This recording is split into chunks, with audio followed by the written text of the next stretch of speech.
Половина детей в Якутии рождается в многодетных семьях. В целом по стране этот показатель составляет менее трети. Однако, как и везде в России, количество первенцев в семье в республике сокращается. Как повлияют заявленные властями новые меры государственной поддержки рождаемости и семей с детьми? Какие тенденции отмечают органы статистики, узнавала Туяра Филиппова. Рождаемость в Якутии по-прежнему превышает смертность, но одновременно и снижается. За 8 лет суммарный коэффициент рождаемости сократился с 2 до 1,85. Продолжается стремительно сокращаться и численность женщин репродуктивного возраста. Это последствия 90-х, говорят специалисты. Тогда и детей рождалось мало. С 2010 года рождаемость у нас снизилась в 2018 году на 18% ориентировочно. Да?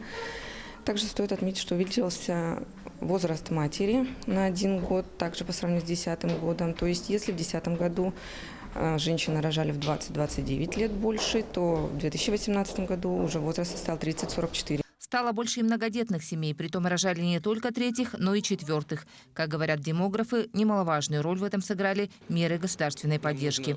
Чего ожидать от новых инициатив?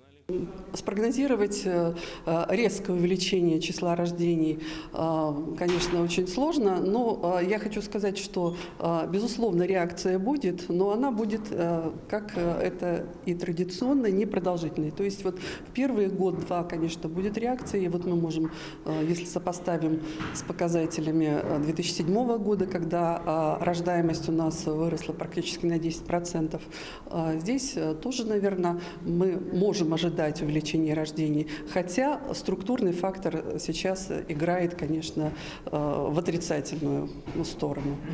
Неизбежное сокращение рождаемости связано еще и с репродуктивными планами современных семей. Молодежь сейчас не спешит с потомством, предпочитая строить в начале карьеру. Количество детей вы считаете идеальным для семьи? 1. Одного ребенка. 4. У меня будет семья только когда я смогу самостоятельно себя обеспечивать, и у меня будет все для этого доступные блага, например, квартира и так далее. Поэтому на репродуктивные планы семей надо влиять, в том числе и пропагандой семейных ценностей, уверены специалисты. Укрепление института семьи – это сейчас, конечно, очень важная и основополагающая задача. Беспрецедентные меры господдержки, заявленные властями, 2% ипотека для дальневосточников, налоговые льготы для многодетных семей необходимы и своевременны. А станут ли они руководством к действию, узнаем уже скоро. По итогам всероссийской переписи населения, которая пройдет в октябре этого года. Павел Пахомов, Туяра Филиппова, Якутск.